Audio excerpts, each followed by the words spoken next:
Assalamualaikum warahmatullahi wabarakatuh. Waalaikumsalam warahmatullahi wabarakatuh. Ya, terima kasih Bapak Ibu telah hadir pada kesempatan malam hari ini.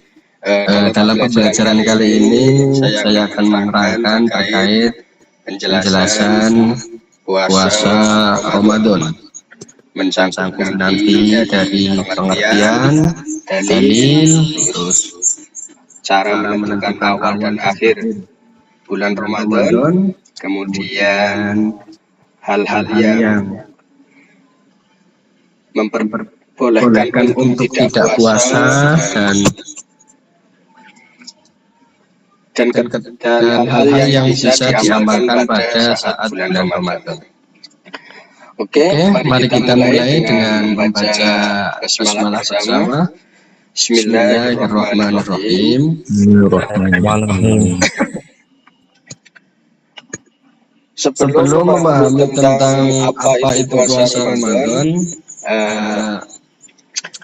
mungkin bisa saya tunjuk satu orang, Bapak Saidul Imdad. Bisa apa sih yang dimaksud dengan puasa? Monggo Bapak Saidul Imdad bisa memberikan gambaran. Silakan. Sudah tahu atau belum kira-kira begitu Bapak Saidul Imdad? Oh, puasa Ramadan, Pak ya. Puasa Ramadan itu setahu saya menahan, Pak, menahan tidak makan dan minum selama 1 hari mulai subuh sampai maghrib, Pak. Oh ya, terima kasih kepada Bapak Saidul Imdad. Ya, benar sekali apa yang telah disampaikan Bapak Saidul Imdad, bahwasanya yang dinamakan puasa, kita artikan secara makna bahasa, puasa itu artinya adalah menahan. Kalau puasa secara istilah adalah menahan dari hal-hal yang membatalkan puasa, baik itu makan, minum, dan lain sebagainya, dari awal mulai terbitnya matahari sampai terbenamnya matahari. Nah, kita masuk nanti ke penjelasan tentang pengertian Ramadan. Pengertian puasa Ramadan di situ adalah sesuatu yang diwajibkan atas setiap muslim yang memenuhi syarat selama sebulan penuh pada bulan Ramadan. Sesuai dengan hal ini juga ada dalil dari Al-Quran yang ada pada surat Al-Baqarah ayat 183 yang berbunyi, Ya ayyuhalladzina amanu kutiba alaikumusyamu kama kutiba alal ladzina min qablikum la'allakum tattaqun, yang artinya adalah, wahai orang-orang yang beriman, diwajibkan atas kamu untuk berpuasa seperti halnya diwajibkan puasa kepada orang-orang sebelum kamu agar kalian semua bertakwa. Artinya puasa Ramadan ini sesuatu yang memang diwajibkan oleh Allah kepada setiap orang muslim dengan tujuan agar bertakwa kepada Allah Subhanahu wa Ta'ala. Nah, yang perlu diketahui bagi kita sebagai orang Islam, dalam penentuan awal bulan Ramadan itu bagaimana, kemudian cara menentukan akhir bulan Ramadan seperti apa, kan karena bulan itu kan banyak, ada 12 bulan kan ya. Bagaimana kita menentukan awal Ramadan kita berpuasa, kemudian akhirnya selesai berpuasanya itu kapan, itu juga ada cara-caranya tersendiri. Nah, yang perlu Bapak Ibu ketahui nanti ada beberapa cara-cara untuk menentukan awal dan akhir puasa Ramadan. Yang pertama, puasa Ramadan, cara menentukan awal dan akhir puasa Ramadan yang pertama adalah ru'yatul hilal. Apa itu ru'yatul hilal? Ru'yatul hilal secara bahasanya ru'yah itu adalah melihat, hilal itu adalah bulan. Artinya cara kita menentukan awal dan akhir bulan Ramadan itu dengan cara melihat bulan. Seperti hal yang telah dilakukan oleh organisasi NU yang sering menggunakan awal bulan Ramadan dengan cara ru'yatul hilal. Ini kan, melihat hilal dengan teleskop itu namanya lah. Yang kedua, cara yang kedua yaitu istikmal. Artinya adalah menyempurnakan. Maksudnya menyempurnakan apa? Menyempurnakan hitungan 30 bulan Sya'ban. Sehingga kan biasanya di tanggal 29 Sya'ban kita melakukan ru'yatul hilal. Namun terkadang pada saat itu cuaca tidak mendukung sehingga bulan tidak bisa terlihat. Akhirnya dipilih alternatif yang kedua yaitu istikmal, menyempurnakan hitungan 30 pada bulan Sya'ban. Itu seperti itu. Yang ketiga yaitu adalah hisab. Di sini adalah menggunakan hitungan. Ini sering dilakukan oleh dulu ya, sebelum saat-saat ini sering digunakan oleh organisasi yang di situ Muhammadiyah. Namun di akhir-akhir ini dari pemerintah sudah menyepakati bersama dengan beberapa organisasi untuk bisa menyamakan awal bulan Ramadan dan juga akhir bulan Ramadan.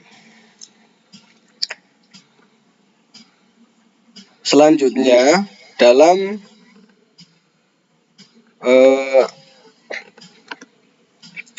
bulan Ramadan ada amalan-amalan yang baik untuk dilakukan.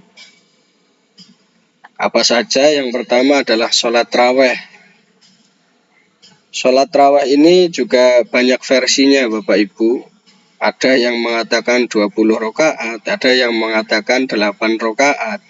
Namun di kalangan Nahdiyin atau orang-orang NU menggunakan sholat raweh yang 20 rakaat.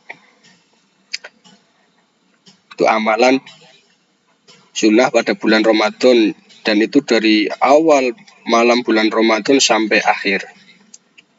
Kemudian amalan yang kedua sholat witir dan sholat sunnah lainnya.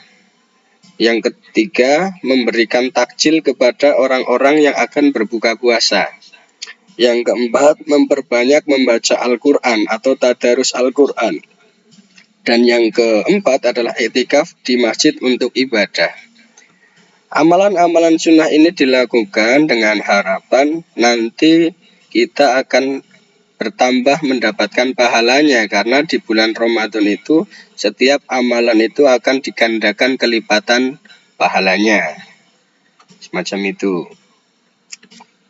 Dan poin yang terakhir Bapak Ibu yang akan saya terangkan adalah hal-hal yang memperbolehkan orang untuk tidak berpuasa. Hal-hal yang membolehkan tidak puasa itu siapa saja yang tidak boleh puasa? Boleh meninggalkan untuk tidak puasa Ramadan. Padahal puasa Ramadan itu kan wajib, tapi boleh untuk tidak puasa. Siapa saja? Yang pertama ini ada ketentuannya Bapak Ibu, tidak boleh puasa tapi wajib qadha setelahnya, yaitu 1. Orang sakit. Orang sakit ketika tidak kuat untuk berpuasa 1 hari full, maka boleh untuk tidak berpuasa. Namun nanti setelah selesai bulan Ramadan dia wajib untuk mengqadhanya. Yang kedua yaitu musafir, orang yang bepergian jauh.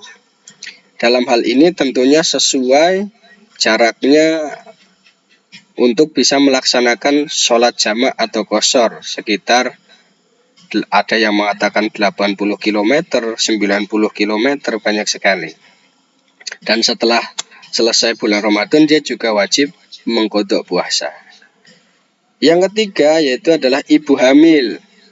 Ini boleh, ibu-ibu yang hamil di bulan Ramadan boleh untuk tidak berpuasa, tapi karena beralasan takut kesehatan dirinya, nanti khawatir lah. Yang keempat juga ibu yang menyusui, ini juga boleh untuk tidak berpuasa karena khawatir dengan kesehatan dirinya. Yang kelima yaitu perempuan haid dan nifas, ini juga tidak boleh berpuasa sama sekali.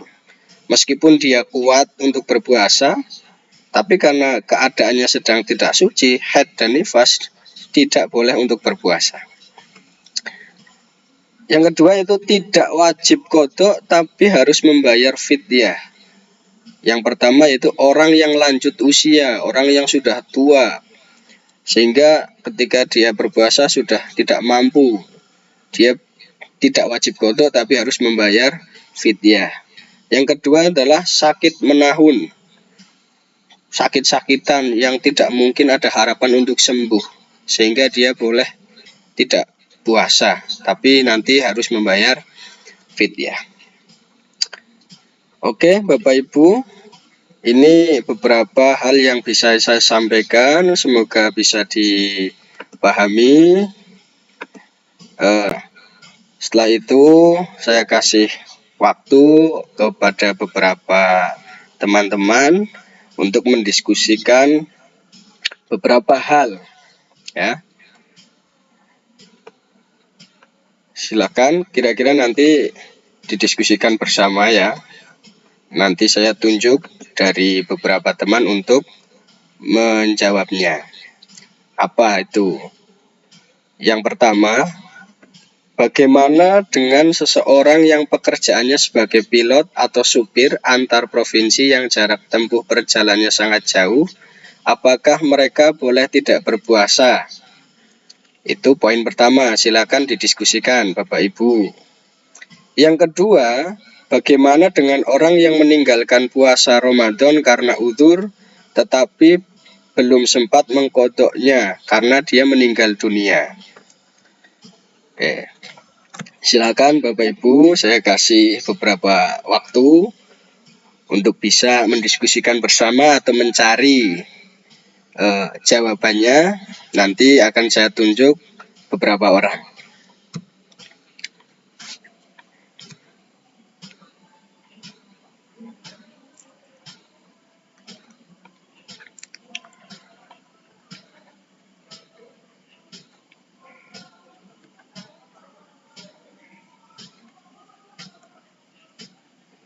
Oke,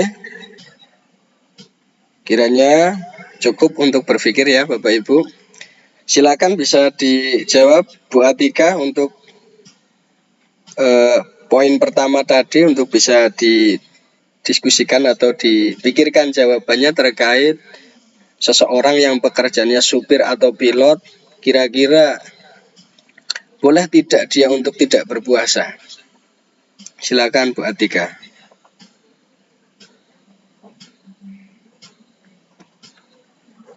Bu Atika.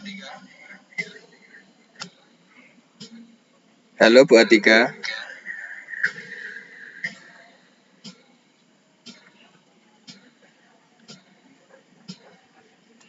Bisa dijawab Bu Atika?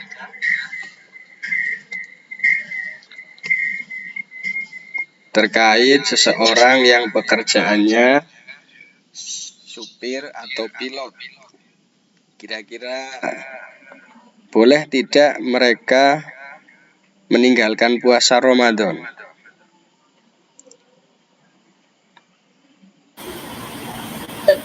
Untuk pilot atau supir antar provinsi tetap dimaklumi musafir jika memenuhi syarat safar, yaitu perjalanan minimal 80 sampai 90 km menurut jumhur ulama. Mereka boleh tidak berpuasa di Ramadan dan menggantinya di hari lain, meskipun perjalanannya singkat tanpa kesulitan. Tapi jika kuat, lebih baik berpuasa karena itu afdalnya. Oh ya. Ya, terima kasih Bu Atika. Benar, berarti orang yang bepergian jauh, pilot atau supir itu tetap diperbolehkan untuk tidak berpuasa karena berstatus sebagai seorang musafir. Namun tetap kalau memang dia kuat, afdolnya untuk berpuasa. Seperti itu ya Bapak Ibu. Kemudian yang kedua tadi, poin yang kedua terkait masalah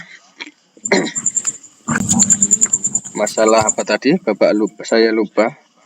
Masalah orang yang meninggalkan puasa karena udzur sakit tapi belum sempat mengkodok, dia meninggal dunia. Itu bagaimana kira-kira? Bisa dijelaskan Bapak Irsyad, silakan. Iya Pak, terima kasih. Ya, tadi Bapak menanyakan bagaimana orang yang meninggalkan puasa Ramadan karena uzur, tetapi sebelum sempat mengkodonya ia meninggal dunia.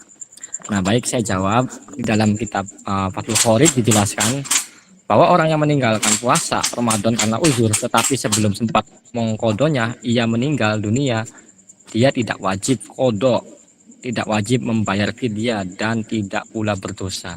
Itu menurut pandangan saya, Pak. Ya. Terima kasih. Ya, terima kasih Bapak Irsyad. Ya, jadi benar yang ketika seseorang sakit atau udzur karena dan tidak berpuasa Ramadan, kemudian belum sempat mengkodoknya, kemudian meninggal dunia, dia sama sekali tidak terbebani untuk mengkodoknya dan juga tidak terbebani untuk membayar fidyah. Jadi bisa disimpulkan ya, tadi simpulannya adalah dari penjelasan yang saya sampaikan, yang namanya puasa Ramadan itu adalah sesuatu yang diwajibkan oleh Allah untuk orang-orang Islam dengan tujuan agar bertakwa kepadanya. Cara menentukannya bisa menggunakan ru'yatul hilal, menentukan awal bulan puasa dengan cara ru'yatul hilal, melihat bulan dengan teleskop, kemudian bisa menyempurnakan menjadi 30 hari bulan Sya'ban, dan yang ketiga adalah dengan cara hisab, menggunakan penghitungan kalender. Terus selanjutnya tadi kesimpulannya adalah amalan-amalan yang dilaksanakan pada bulan Ramadan apa saja, yaitu ada sholat sunnah, tarawih, witir, terus membagi takjil, baca Al-Quran, dan masih banyak lagi. Itu hanya beberapa saja. Dan kemudian ada orang-orang yang diperbolehkan untuk tidak berpuasa karena ada alasan-alasan tertentu tadi, seperti orang sakit, ibu hamil, ibu menyusui, orang yang bepergian jauh, kemudian orang yang sudah tua renta, dan orang yang sakit sampai bertahun-tahun tidak bisa diharapkan kesembuhannya. Itu kesimpulan dari apa yang telah saya sampaikan. Mungkin cukup sekian Bapak Ibu. Terima kasih. Sebelum kita akhiri pertemuan kali ini, boleh saya minta partisipasinya bersama. Silakan dibuka mic-nya untuk biar kita lebih semangat lagi Bapak Ibu. Kita yel-yel dulu Bapak Ibu agar semangat, tidak lesu. Nanti ketika saya bilang selamat malam, jawab malam 3 kali, gitu ya. Kemudian masih semangat, oke, begitu ya. Mari kita mulai. Selamat malam Bapak Ibu. Malam. Masih semangat semua? Oke. Terima kasih Bapak Ibu. Pertemuan kita pada malam hari ini kita cukupi. Banyak kesalahannya dari saya. Mohon maaf yang sebesar-besarnya. Assalamualaikum warahmatullahi wabarakatuh. Waalaikumsalam warahmatullahi wabarakatuh. Terima kasih Pak Alok. Ya, sama-sama.